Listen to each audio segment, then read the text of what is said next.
From the station that's on your side, you're watching News 19 at 7. Good evening and thanks for joining us on this Monday. Almost 11,000 people are released from our state's Department of Corrections every year. News 19 Savannah Levins shows us how correction leaders and others are trying to get these former inmates straight from prison to work. They're ready for that second chance, but they're nervous about being judged. Governor Nikki Haley watches as Manning correctional inmates lay bricks. It might look like busy work, but she says it's preparing them for success. They're going through 6 months of life skills, resume building, computer skills, brick masonry, all types of. The Department of Employment and Workforce says companies can get federal money and tax breaks for hiring former inmates. Joey Meek is set to be in court on Friday to plead guilty. He's a friend of Dylan Roof, the man accused of shooting and killing 9 church members at Emmanuel AME. Meek will plead guilty to lying to authorities and failure to report a crime. Federal prosecutors signed the plea agreement today. Authorities say Meek did not tell investigators all he knew about Roof's plans. Meek had been set to go on trial later this year. 33 people are without a home tonight after last night's fire at Lakeshore Village. That's along 7,600 block of Garner's Ferry. Columbia fire investigators say a forgotten pot on the stove sparked the blaze. Today, crews boarded the building that burned and then crews fenced it in.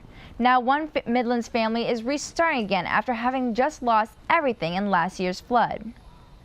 It seems like it's a never-ending situation. Like, we've been going through this with my family, my stepsister, my stepmother. They just lost everything in the flood. Now we back here again, and they lost everything. We trying to save as much as we can. It's like you can't win for lose. I don't understand. I don't know what else to do except to just keep praying for them and hope that everything helps. Lakeshore tells us that they have 14 new units that will be available for their residents on Saturday. They are also accepting furniture donations for the residents. In the meantime, the Red Cross is helping the families in need. Less than 12 hours later, 4 people were left without a home following an early morning fire. It happened at a 2-story duplex at Leela Lane and Springwoods Lake Drive around 6:30. As of tonight, Columbia fire investigators say that they do not know what caused the blaze. No one was hurt. Sumter deputies need your help tracking down a man wanted for burglary and kidnapping. He's 43-year-old Sean Rich, and he's been placed on Sumter's most wanted list. Deputies say Rich broke into the home of the mother of his 10-month-old child. They say he forced her to drive them away from the house. According to deputies, she convinced him to let her stop at a convenience store, where she got a customer to call 911 and then locked herself in the bathroom. Rich fled the scene before deputies got there. Investigators say if you see him, call 911 and do not approach him. Authorities are investigating break-ins at least 2 Orangeburg schools over the weekend. The crimes happened at Ediso High School, Branchville High School, and Lockett Elementary School.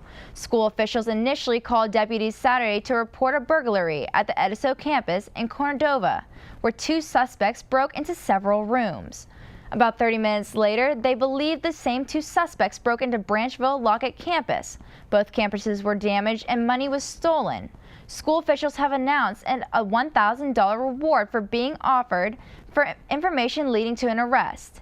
Anyone with information is asked to call Crime Stoppers at 1-888-CRIME-SC.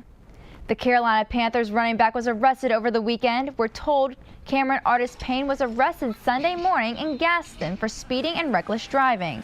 They say Payne was clocked doing 102 miles per hour by troopers in a 65 miles per hour zone. He was booked and released a short time later. Kershaw County school districts want $138 million to pay for new schools and improvements to existing ones. When voters head to the polls in November, they will see 2 additional items on the ballot.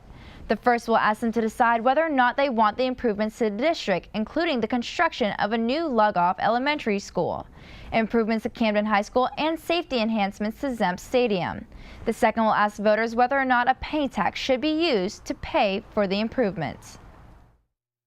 Our oldest building was built in 1924 up at Mount Pisgah, and so it's lived a good life. And we have similar facilities that Lugoff Elementary School, Watery Elementary School, and Camden Elementary School, for example, that really sometimes it's a challenge for our teachers to be able to do what they want to do.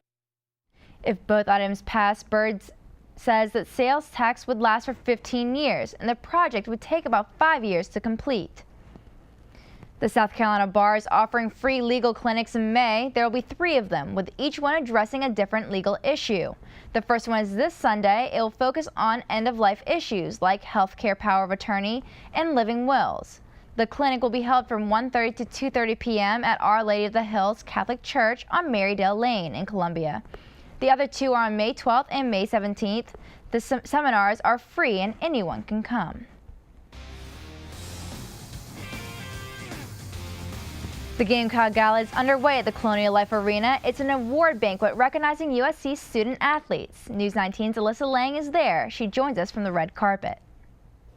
All right, this garnet carpet is what all the Gamecock student athletes saw tonight as they came into the Gamecock Gala. It's a night where they get to shed the uniforms, shed the sweaty sneakers and cleats, and put on their best red. A state highway emergency program is celebrating 20 years today. After the break, we'll tell you how this program works to save lives.